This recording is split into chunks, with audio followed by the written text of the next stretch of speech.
Olá pessoal, graça e paz do Senhor Jesus seja com todos nós. Uma ótima sexta-feira para todos. Hoje é dia 15 de setembro de 2023. Seja muito bem-vindo ao nosso Imersão Bíblica, devocional diário de estudo das Sagradas Escrituras. E hoje nós vamos tratar de Gênesis capítulo 30 e o tema do devocional de hoje é os filhos de Jacó. Ontem falamos dos casamentos, hoje vamos falar dos filhos de Jacó, porque os filhos de Jacó, como nós sabemos, eles vão ser importantes aí no plano de Deus. Mas deixa eu ler o texto aqui, que é o texto central de Gênesis 30. Ainda que Gênesis 30 está dividido em dois grandes assuntos, tá?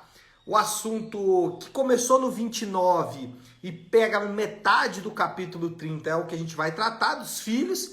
E a segunda metade do capítulo 30 é sobre a prosperidade de Jacó. Mas nós não vamos abordar isso porque nós vamos tratar desse assunto semana que vem nos outros capítulos. Hoje a gente vai falar então dos filhos de Jacó e eu quero destacar o texto que é central aqui em Gênesis 30, que é Gênesis 30, 22 até o 24, que diz assim, Gênesis 30, 22 a 24. Então, Deus lembrou-se de Raquel.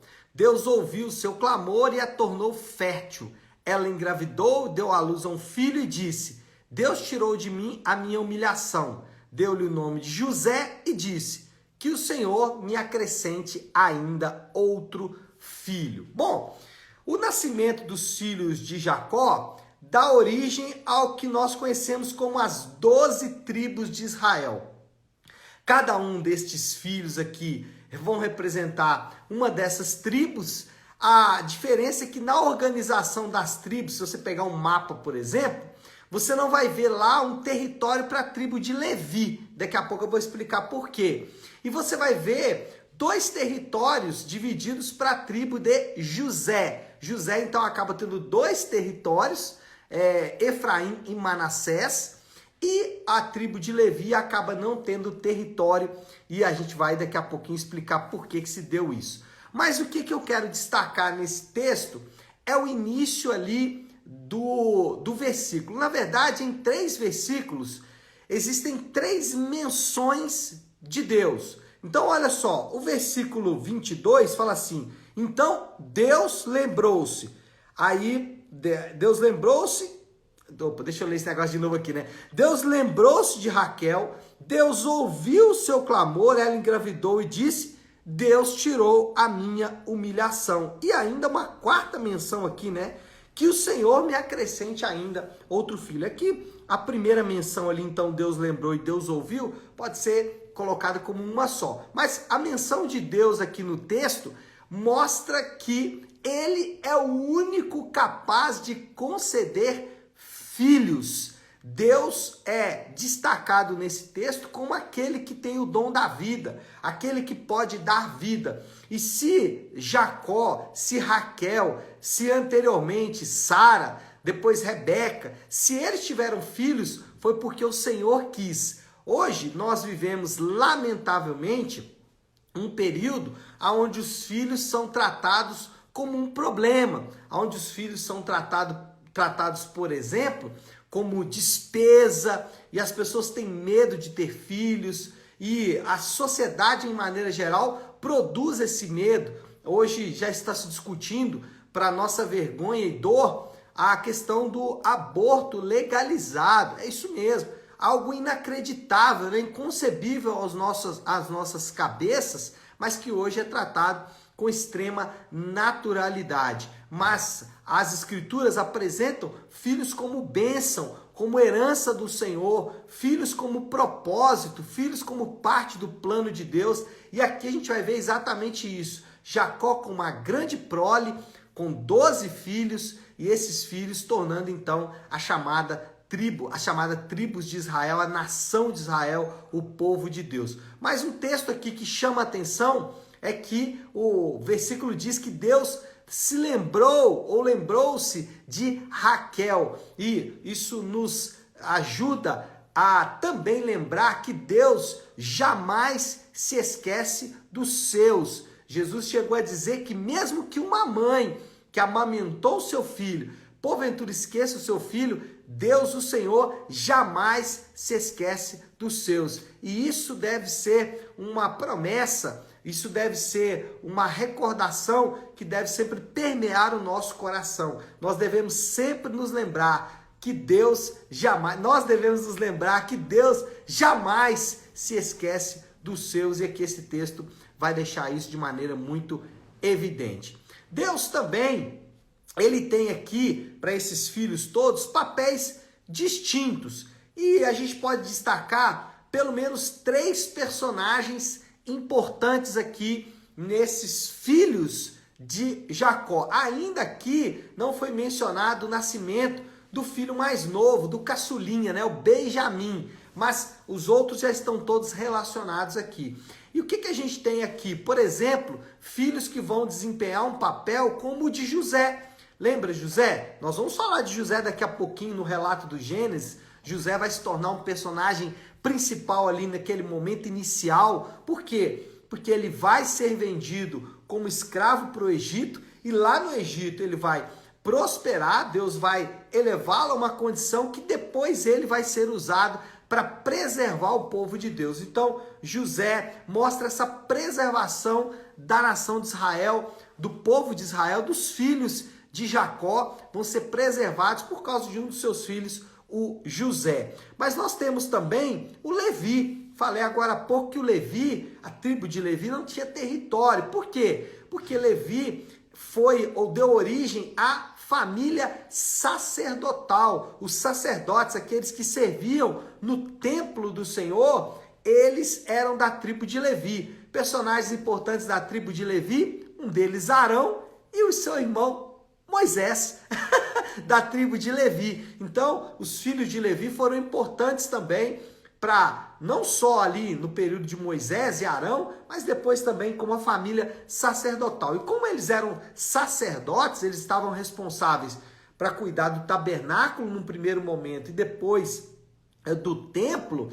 A tribo de Levi não podia cuidar do seu território como as outras tribos. Então, a tribo de Levi ficou responsável por cuidar do culto a Deus, e aí não podiam então cuidar de lavoura, de ovelhas, de animais e tudo mais, e isso ficou por responsabilidade das outras tribos, que tinham também a responsabilidade de, por serem produtores, também cuidar da tribo de Levi. Por isso, a tribo de José teve 2 territórios ali, Efraim e Manassés. E outra tribo importante é a tribo de Judá. A tribo de Judá é a que deu origem a Jesus. Jesus é o leão da tribo de Judá. Ele vem desta linhagem e é importante porque Judá, então, vai depois, também no longo da história aqui, Judá vai se tornar o reino do sul, ali onde Davi, a família de Davi e os descendentes de Davi ocupam o trono. O reino é dividido, o reino norte-sul, e Judá fica com uma parte do sul, e aí depois Jesus, então, é o leão da tribo de Judá. Agora, sempre é importante lembrar que os personagens, e aí essa é uma aplicação importante, eles não são tão importantes quanto Deus que escolhe pessoas. A pergunta aqui não é, ou a ênfase aqui não está nos personagens, nem em José, nem em Levi, nem em Judá, nem nas repercussões que esses personagens vai ter, mas no fato de que Deus escolhe pessoas de acordo com a sua vontade. Às vezes pessoas de um caráter assim bem questionável. E a gente vai ver depois que Judá aí na história, ele vai se enroscar e se enroscar bastante, né? A tribo de Levi também não é diferente. José também, as 2 tribos, né? Os 2 filhos de José vão também se enroscar bastante na história. O ponto é que a ênfase aqui não está nas pessoas, mas na escolha de Deus. O fato de que Deus escolhe pessoas como José, Levi ou Judá para executar os seus planos, isso nos chama a atenção. Além disso, falando ainda dos filhos, de Jacó, Jesus, não poderíamos deixar de falar de Jesus. Já que estamos falando de filho, né? Jesus é o filho de Israel prometido. Ele é o grande filho de Israel, ele é o grande filho que viria para então resgatar todas as coisas. O nascimento de vários filhos, o nascimento aqui de todos esses filhos, aqui o relato de 11 filhos, faltando ainda Benjamim, mas o nascimento aqui também de Diná, né? Então 12 filhos, se contarmos aí Diná. O nascimento de 12 filhos nos recorda que um filho nasceu. Esse filho, ele perdoou pecados, mostrando a sua característica divina, além de curar enfermos, que também ressalta o seu lado divino. Ele estabeleceu o seu reino, do qual o seu principal agente é a igreja. O reino de Deus não se resume à igreja, mas a igreja é o seu principal agente. Então, ele perdoou pecados, ele curou enfermos, ele estabeleceu o seu reino e, principalmente, ele prometeu voltar. E às vezes, nós, né, o apóstolo Paulo chama a atenção ali de alguns indivíduos na igreja de Tessalônica que estavam julgando que a volta do Senhor Jesus já estava próxima de acontecer ali no tempo deles. Então, olha só, Paulo já instruindo os tessalonicenses sobre a esperança da volta. E às vezes a gente pode pensar assim, o Senhor Jesus está demorando a voltar. Mas se você pensar aqui, por exemplo, que esse relato que a gente está tendo aqui é por volta aí de 2.500 anos antes do nascimento de Jesus, e nós estamos hoje em 2023 anos depois da morte do Senhor, o que eu quero mostrar é que nós não estamos tão atrasados assim na volta do Senhor. Ela está iminente, ela é próxima, ela é a nossa esperança e nós devemos sempre nos lembrar. Ao ler histórias como essas, ao ler histórias do nascimento de filhos, nós devemos sempre nos lembrar que um filho se nasceu, né? Um filho se nos deu, né? O Cordeiro de Deus que tira o pecado do mundo. Ele nasceu, o Filho de Deus, o Filho do homem nasceu para perdoar os nossos pecados, curar as nossas enfermidades, estabelecer o seu reino e voltar um dia para restaurar todas as coisas. E essa já é a moral da história. Já vou até concluir pegando nesse ponto aqui. Os crentes podem colocar toda a sua confiança e esperança em Deus, que sempre conduziu seus planos de acordo com a sua vontade. A ênfase de Gênesis, o fio condutor de Gênesis, a gente não pode perder. Qual que é? Confiança, fé em Deus, confiança em Deus. E os crentes, ao lerem a história do nascimento dos filhos de Jacó, devem se lembrar do nascimento do Filho de Deus, do fato de que ele andou por toda a terra, curando os oprimidos, curando os enfermos e livrando os oprimidos do diabo, e que ele prometeu voltar um dia e restaurar todas as coisas. Irmãos, se isso não é suficiente para alimentar a sua confiança e esperança, de fato, nada mais pode fazer. E esse é o desafio do Léo já para esta sexta-feira. Qual é a aplicação final? Irmão, se a história do Filho encarnado de Deus, que andou pela terra, perdoou pecados, curou enfermos, morreu na cruz para nos salvar, estabeleceu o seu reino e prometeu voltar. Se isso não for suficiente hoje e em todo tempo para te dar esperança e confiança, meu amado, nada mais pode fazer. O problema não é a esperança, é o nosso coração. Se o nosso coração não é capaz de encontrar conforto e esperança nessa mensagem, eu não sei o que nós estamos esperando. Será que nós estamos esperando o quê? Próximo governo?